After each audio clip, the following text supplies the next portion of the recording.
Hello hi ಸ್ನೇಹಿತರೆ, welcome to Saptagiri YouTube channel. ಇವತ್ತು ತಿರುಪತಿಗೆ ಹೊರಡೋ ದಿನ, ಹಾಗಾಗಿ ಅಲ್ಲಿ ತಿಂಡಿ ಪ್ರಿಫರೆನ್ಸ್ ಇರೋದಿಲ್ಲ ಅಂತ ಹೇಳಿದ್ದೆ ಅಲ್ವಾ. ಹಾಗಾಗಿ ಬೆಳಗ್ಗೆ ಒಂದು 18 ಜನ ಹೊರಟಿದ್ವಲ್ಲ, 18 ಜನಕ್ಕೂ ಕೂಡ ತಿಂಡಿನ ಮಾಡಿಬಿಟ್ಟು ಎಲ್ಲ ಪ್ಯಾಕಿಂಗ್ ಮಾಡಿಕೊಂಡು ರೆಡಿ ಆಗ್ತಾ ಇದ್ದೀವಿ ಎಲ್ಲರಿಗೂ ಕೂಡ. ಏಕೆಂದರೆ ಹೊಸ ಏರ್ಪೋರ್ಟ್ ಆಗಿರೋದ್ರಿಂದ ಅಲ್ಲಿ ತಿಂಡಿ ಫೆಸಿಲಿಟೀಸ್ ಯಾವುದೂ ಇಲ್ಲ ಶಿವಮೊಗ್ಗದಲ್ಲಿ. ಹಂಗಾಗಿ ಮನೆಯಿಂದನೇ ತಿಂಡಿ ಪ್ರಿಫರ್ ಆಗಿರುತ್ತೆ. ಹಂಗಾಗಿ ನಮ್ಮ ಮನೆಯವರು ಮತ್ತು ನಮ್ಮ ಅಣ್ಣ ಎಲ್ಲ ತಿಂಡಿ ಪ್ಯಾಕಿಂಗ್ ಮಾಡ್ತಿದ್ದಾರೆ.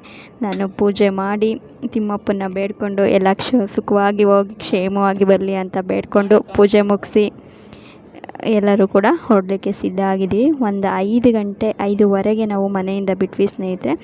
ಮನೆಯಿಂದ ಬಿಟ್ಟಾದ ನಂತರ ನಾವು ಸೀದಾ ರಂಗಾಪುರದಿಂದ ಬಾಣಾವರಕ್ಕೆ ಬಂದ್ವಿ. ಬಾಣಾವರದಲ್ಲಿ 5:15ಗೆ ನನಗೆ bus, Banavara to Shivamogga bus. ಶಿವಮೊಗ್ಗದಿಂದ ಬಾಣಾವರದಿಂದ ಶಿವಮೊಗ್ಗಕ್ಕೆ ಬಂದ್ವಿ. ಒಂದು 8:30 ಆಗಿತ್ತು ಸ್ನೇಹಿತರೆ. 8:30ಗೆ ಬಂದರೆ ಬಸ್ ಸ್ಟ್ಯಾಂಡ್ಗೆ ಬಂದರೆ ಏರ್ಪೋರ್ಟ್ಗೆ ಬಸ್ಗಳೇ ಇಲ್ಲ ಅವತ್ತು. ಬಸ್ಸೇ ಇರಲಿಲ್ಲ ಏರ್ಪೋರ್ಟಿಗೆ ಫಸ್ಟ್ ಆಫ್ ಆಲು. ಹಾಗಾಗಿ ನಾವು ಮ್ಯಾನೇಜರ್ ಹತ್ರ ಮಾತಾಡಿಬಿಟ್ಟು ಏರ್ಪೋರ್ಟಿಗೋಸ್ಕರ ಅಂತಲೇ ಒಂದು ಬಸ್ ಬಿಡಿಸ್ಕೊಂಡ್ವಿ. ಈಗ ಏರ್ಪೋರ್ಟಿಗೆ ಬಂದ್ವಿ ಅದೇ ಬಸ್ಸಲ್ಲಿ. ಬಂದಾದ ನಂತರ ಏರ್ಪೋರ್ಟಲ್ಲಿ ನಾವೇನು ತಿಂಡಿ ಮಾಡ್ಕೊಂಡು ಬಂದಿದ್ವಿ ಅದನ್ನು ನಾವು ಏರ್ಪೋರ್ಟಲ್ಲೇ ಕುತ್ಕೊಂಡು ತಿಂದ್ವಿ. ಆ್ಯಕ್ಚುಲಿ ಬಸ್ ಸಲ ಒಂದೊಂದು ಅವರಿಗೂ ಕೂಡ ಒಂದೊಂದು ಏರ್ಪೋರ್ಟ್ಗೆ ಬಸ್ ಇರೋದು. ಬಟ್ ಇವತ್ತು ಯಾಕೋ ಏರ್ಪೋರ್ಟಲ್ಲಿ ಬಸ್ ಅವೈಲೇಬಲ್ ಇರಲಿಲ್ಲ. ಹಾಗಾಗಿ ಮ್ಯಾನೇಜರ್ ಹತ್ರ ಎಲ್ಲ ಮಾತಾಡಿ ನಾವು 18 ಜನನೇ ಬಸ್ಸಲ್ಲಿ ಬಂದಿದ್ದು. ಭಾಳ ಖುಷಿ ಆಗಿಬಿಡ್ತು. 18 ಜನಕ್ಕೋಸ್ಕರ ಡಿಪೋಯಿಂದ ಬಸ್ ಏರ್ಪೋರ್ಟಿಗೆ ಬಂತು ಅಂದರೆ ತುಂಬಾ ಖುಷಿ ಆಗಿಬಿಡ್ತು. ಈಗ ಏನು ನೋಡ್ತಾ ಇದ್ದೀರಾ, ಇದು ಶಿವಮೊಗ್ಗ ಏರ್ಪೋರ್ಟು.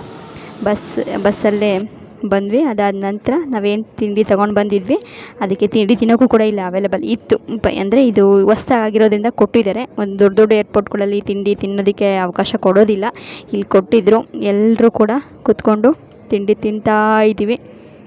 ತಿಂಡಿ ತಿಂದು ನಂತರ ಏರ್ಪೋರ್ಟು ನಮಗೆ ಇದು ಸೆಕೆಂಡ್ ಟೈಮು. ಬಟ್ ನಮ್ಮ ಜೊತೆ ಬಂದಿರೋ ಅಂಥ ನನ್ನ ಮತ್ತು ನಮ್ಮ ಮನೆಯವ್ರನ್ನ ಬಿಟ್ಟು ಇನ್ನು ಯಾರ್ಯಾರು ಬಂದಿದ್ದಾರೆ ಅವರೆಲ್ರಿಗೂ ಕೂಡ ಇದು ಫಸ್ಟ್ ಟೈಮ್ ಫ್ಲೈಟ್ ಜರ್ನಿ ಸ್ನೇಹಿತರೆ. ಹಾಗಾಗಿ ನಮಗಿನ ಹೆಚ್ಚಿನ ಕುತೂಹಲ ಅವರಿಗಿರುತ್ತೆ.